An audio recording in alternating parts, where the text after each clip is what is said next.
time we were talking about the one party system, and I was really fascinated by your last message you sent to me about it wasn't going to be about court packing, adding states, any of that stuff. It was going to be about the voters, and that's where I wanted to start with you. Explain that. Well, after we talked, I thought I wasn't very educated about it, so I went and did some research. And I even took a couple of notes here so I can get the numbers right, okay? So Right I'm on. my notes once in a while here. So Okay. from 1955 to 1995, believe this or not, all right, we had a Democratic House, 40 years of a Democratic House of Representatives. And then from 95 to '07, which was only 8 years, we had Republican House, and then we went back to back to Democratic for 4 years with Obama, and then back to Republican, and of course we got a Democratic, right? But for those 40 years, we had a Democratic House, and you would think that they were fighting the whole time against the Senate, but they really weren't, because from 55 to 95, that same period, the Senate was almost all Democratic that whole time. There was only 8 years out of those 40 that the Republicans actually held the Senate. There were several years where they had a 50-50 makeup, okay, but most of the time, the majority of the time, it was always a Democratic House and Democratic Senate, which really surprised me when I looked it up, because I just didn't think it would come out that way. I thought it would be more sporadic like it is now. And I look back to those times because we both come from those times. And I've been about 55. I wasn't born in 55, but I am a child of the 50s. But anyway, but I look back at those times and I think of all the things that happened during that time. Whenever you're looking at everything from the space race to the women's rights to racial rights, all the other things that went along with it, all those things that happened in the 60s and 70s and all. And I have to attribute all that stuff to a Democratic Congress and Democratic Senate, and off and on Democratic or Republican presidents during that time as well, that actually signed it off or vetoed it. And even if they vetoed it, they could still go over the veto. So I'm thinking we already had a one party all the way up through that point, right? And we've had this turmoil that's going on right now. It's flipping back and forth. We got this whole obstructionist mentality, your Tea Party people and all that just want to shut down government, make sure that absolutely nothing happens, that you just grind all the gears to a complete stop. And we can't operate that as the leaders of the free world. I mean, it just doesn't happen. When we have other countries that are progressing, continue to progress, even with us, then we lose our leadership role. And I think that's a real shame. So I think we need to get back to maybe a one-party system. And I didn't know it ran as deep as it did previously. So I know I'm giving you a little new information, but I looked it up, and wow, that's interesting that it really was a one-party system for so long. Yeah, and from what dates are you observing again that the Democrats dominated? 55 to 95. 1955 through 1995, 40 years. And it was a very important 40 years in United States history. Yeah, they 45 to 95. 55 to 95. 55 to 95, where you had Democrats dominating the Congress and Senate. Right? The Congress, yeah. Oh, Congress. The House and Senate, yeah. House and Senate. I'm sorry. Right. But the executive branch was always a check on that, right? Sure. During those periods. Yep, should be. Right. So here's my understanding of a one-party system. A one-party system would be a situation where the agenda of one party dominated the entire political landscape. Now, yep. I don't think from 55 to 95 you could describe the American political landscape that way, could you? Well, I could. Maybe the party changed during that time, because I think all parties evolve. I mean, look at the Republican Party of today versus even the Republican Party of 20 years ago, right? It's made a big change, and especially in the last 4 years. I mean, everything Yeah, evolved. but what I'm talking about here is that what the founders seemed to establish was this kind of, for lack of a better word, gridlock, where there were always going to be these checks. There were always going to be these checks on a dominant party, a dominant power, where one agenda wasn't going to be rammed through at any point in time. There was always going to be checks on that, and I think, yeah, Checks and balances, not gridlock, but checks and balances, right? checks, right, right, absolutely. So while you had a uh, largely Democrat Congress during, say, the Reagan era, Mm-hmm. you had a very assertive executive Mm-hmm. that was a check on that. Okay, Right. so now I guess I guess that's what I'm kind of trying uh, to get you toward is when we're talking about when you say one party system to me, what comes to my mind is one party, one agenda is going to dominate the political landscape. Mm-hmm. Do you think that's a healthy political situation to be in, where one ideology dominates? I don't think it's. I think it's the American people are choosing representatives to represent them as constituents that Right, agree to a platform. We touched on this last week. When we talked about the manifesto, as everybody calls it. But right, if you look at the Republican platform and the Democratic platform, there's some stark differences, of course, but there's a lot of things that are very similar. Because they don't write it for specifics. They write a lot of it at 10,000 feet, right? And sure. especially 1,000 feet items are certainly, we're all pulling in the same direction. Well, okay, so that's interesting to me because my observation of the political landscape, especially on the ground now, is that things are very, very divided. That we're not pulling in the same direction. And so, how might you characterize, even in this day and time, a Trump candidacy with a Biden candidacy to say that we're all pulling in the same direction? I'm not sure I follow that line of argument. Well, generally, we want the best for America, right? I think the division that we have is on very, very specific topics. If you want to talk about race, gender, abortion, there's several very specific topics that we have a division right now. And I think that Yeah. generally, if somebody says, geez, we have to have a strong military and we have to have strong borders, everybody says that. Okay? Everybody says, do we need our immigration system worked over? Everybody says that, right? Do we say we want no immigrants? Some people say that. Do we say we want open borders? You're looking at the complete extreme right and the left, but realistically, 80% are running right down the center going, yeah, we need to figure this out, right? Yeah, I agree. I agree with that. However, I'm not. So here's what I'm seeing developing right now. Mm-hmm. And honestly, I was in some senses disappointed because back during when Obama was elected, I expected some very certain things to happen when Obama was, especially with the supermajority in the Senate. Mm-hmm. I was very disappointed with what Obama did.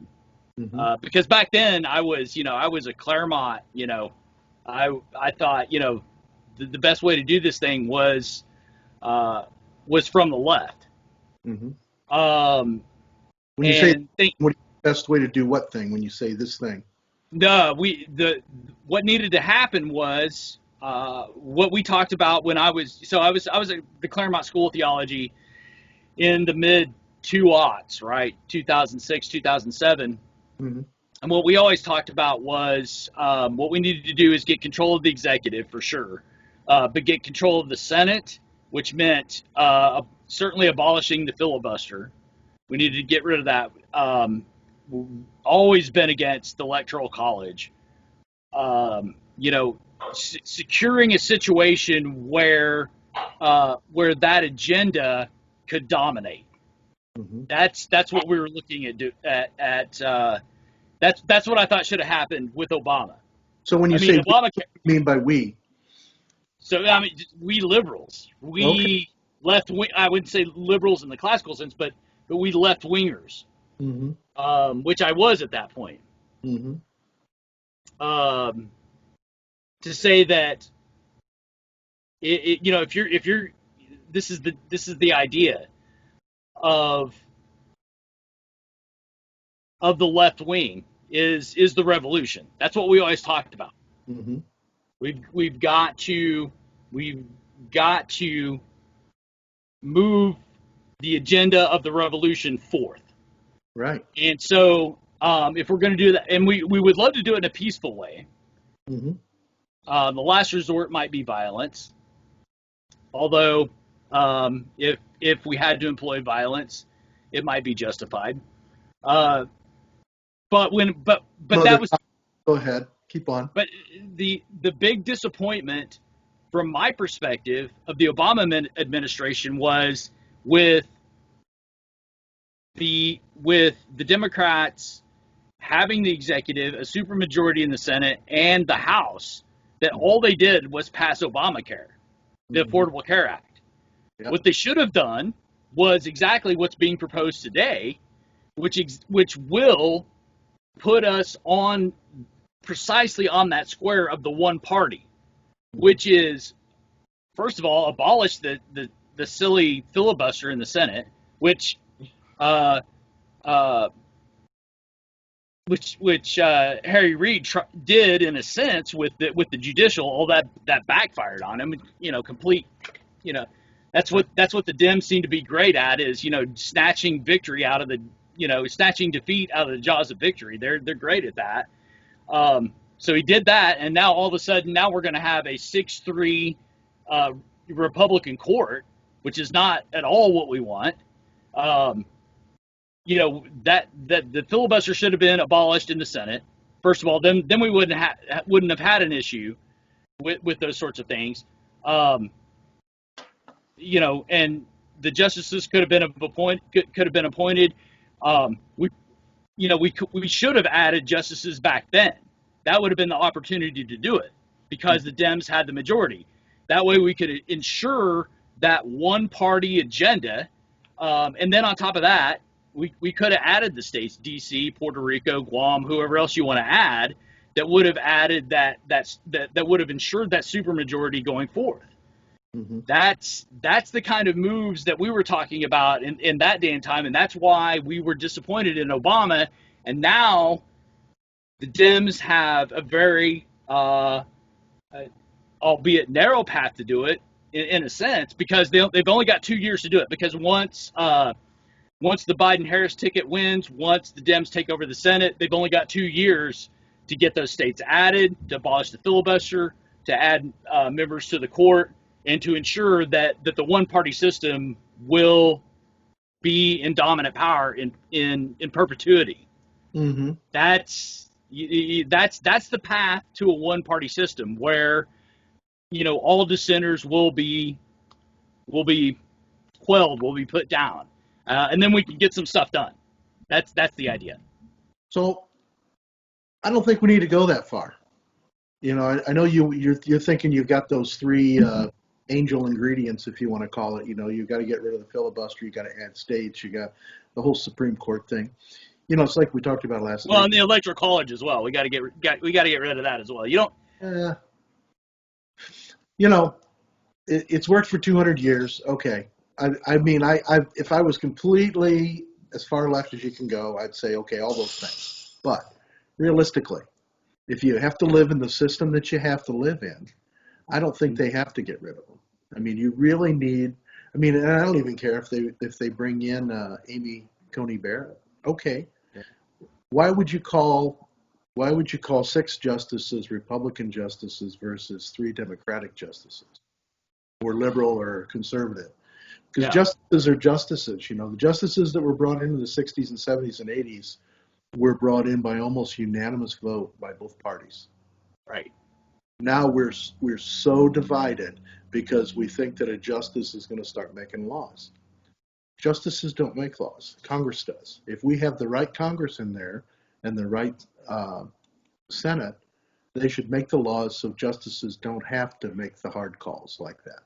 They make other calls that are where they're, you know, slicing. Okay, so right now you're starting. I mean, see, now you're starting to sound like a classic liberal or libertarian, or even some might say a conservative, where you would say the court is not the one to make the laws. That's right. Well, you know that it's not made. That's part of the whole checks and balances system. The way right. It was not there to make the laws; they're there to interpret the law and see if it's constitutional, right? Right. And that's why we have those type of judges, right? Yeah. Well, yeah, exactly. That would be the conservative Republican position, mm-hmm. and I think that's what you're going to see if a 6-3 court as it stands, as it will stand as soon as Barrett is confirmed, which he will be. That's what you're going to see. Is you're going to see a court that interprets the law and does not make law. So one thing you can do, and has been done before, is judges can be censured, and they can even be kicked out, believe it or not. Yeah, impeached, yeah. Impeached. So it has happened once. It's been years ago, but we're breaking all the norms again, right? And there's several judges that have been impeached. There's only one that's been removed from the bench. Maybe it's time that we get rid of this political stuff, and if we've got judges that are making rulings that are strictly down political lines, and we can see it, if we already have that majority in Congress and Senate, then we can get rid of those judges that we don't want anymore. Just like we impeach Trump, we impeach a judge too, and then if we hold the Senate, then we can have the judge off the bench and we can replace the judge. Yeah, well, no, I wouldn't disagree with that necessarily, as a matter of point, but again, so my thing is you want the one party, mm-hmm. and what I am saying to you, my argument back to you is that the things that you're proposing are not going to get us anywhere near to a one party system, not even close. Well, the reason I want the one party is because I want the United States to stop being in gridlock. I want it to move forward. Okay. Right. We're the last to adopt anything anymore. Okay. Fair enough. But again, my contention would be now, and I think this would be something that either side might argue, is that the founders designed our system to be in gridlock, so that unless you've got an overwhelming majority of people who want something to happen, it's not going to happen. Whether that be gun control, healthcare, go down the list of those things, those topics you sent me. None of that stuff is going to happen unless that's the thing is, I mean, think about this. When Obama was elected president with a supermajority in the Senate, and think about how much difficulty there was to pass the Affordable Care Act. Right. I mean, they went through hell to get that done. Mm-hmm. But you think about who was there, right? Right. You had this there that just wanted to obstruct and make sure that got passed. Of course. They didn't care. 100%. Right. But so I agree with you. Let's get rid of the filibuster. I agree with you. And since you'll have a majority, let's move through some of these issues just as fast as we can before and show people, because like I told you before in our other conversations, if they come up with universal health care, I can guarantee you that you will be one of the first to sign up. Okay, so I'm not worried about universal health care. But I mean things that the government's involved with, and we've been raised to hate the government and to complain about how horrible they are and how wasteful they are, but maybe we need to hold them to a different level of accountability, right? Maybe we really need to, I mean, that's what other governments are doing. I mean, that their governments, are we saying that our government can't be as good as another government in another country? Well, and again, that kind of goes back to when you and I were fairly vigorously debating the whole idea of, well, compare one nation's uh, deaths by uh, with by gun violence to another's. Hmm. The United States is uniquely, um, yeah, it's just complete. It's unique. We do not have a homogenous population. We've got a very, very, and I would argue, um, and I can't think of another nation that has a more diverse population, both in cultural backgrounds, ethnic backgrounds, um, ideological backgrounds, cultural backgrounds. We've got an enormously diverse population. Okay. And so what might work for, say, let's just throw something out there, what might work for, say, Japan, who has a very homogenous Hmm. population, uh, that's not going to happen in the United States. Hmm. And so if you're driving toward a one party system and you think that's the answer, there's some I just don't see. I mean, yeah, that's what I need to understand is, if the one party system is the answer, if it's, like you like to say, less of me and more of we, right? If we Right. want to get to that point, we're gonna have to force some things. Well, I don't think we have to. I think that people will get on board. It's human nature that if you see something that is advantageous to you, better for your family, you're going to vote that way. You're going to be part of it. You're going to be part of that movement, okay? People right now are very frustrated. They're very angry about things that are going on in the United States. I mean, Yeah. you already mentioned violence. Like if we can't get this taken care of, that there may be violence. Well, I hate to go back to third grade, but violence doesn't solve anything. I mean, we can see that with maybe in wars back in the 19th century or early 20th century, you could do that. Mhm. Uh, it doesn't mean anything now because you'd have to actually kill everybody because people still think and still have information and Right. not, will not to succumb to somebody else's ideas. Like you said, this country is very diverse. I mean, it's diverse in cultures. It's diverse in thinking. It's diverse Right. in because everybody has an opportunity to be American and do what they want to do, right? Right. So violence isn't going to help anybody, and there won't be a civil war because I don't think you can rub enough rednecks together to make that happen. I don't know. Maybe you could, but Okay. Well, let me throw this at you. We ended off the last episode talking about, people shouldn't have assault. Shouldn't have rifles like AR-15s and that sort of thing. They should be able to defend themselves in their homes, but they should not have rifles, or weaponry that they could mount an assault with. Okay. Um, they don't need weapons of war. okay. That's Weapons of war. Right. Okay. all with that. Yeah. Good. Well said. Well said. Yeah. People don't need weapons of war. Hmm. Okay. Let's just take that as a foundation. Let's say that after Biden and Harris are elected and the Senate is Democrat, they abolish the filibuster and they pass a law that basically says that all weapons of war, that as we have detailed below, will be confiscated from the That's not the way to populace. do it. Every country Huh? that every country that's gotten rid of weapons of war, they've had a buyback program. Look at what they Right. did. So you buy back. Right. So You we're buy we're them all gonna back, buy. make them illegal. There you go. Right. Done. Yeah. You buy. Yeah. And you're convinced that a state like Texas is going to go for that. I'm convinced that anybody that has one after that date, whenever that date comes, will then be a criminal and will be prosecuted, and they know that they will be prosecuted. So I believe that there's a lot of great people in the United States that aren't going to want to be criminals, that aren't going to want to possess those criminal items, and And, they're going to be part of the buyback program, and they're going to turn in those weapons. And they don't have to turn them all in, like I said. They're still going to be able to protect themselves, just like they did in New Zealand. Everybody didn't turn in everything, But they did make it open to turn everything. So they did buybacks on all kinds of weapons. But they made certain weapons totally illegal, weapons of war. And you know what happened yesterday? Jacinda Ardern was a huge landslide reelected again as the leader over in New Zealand.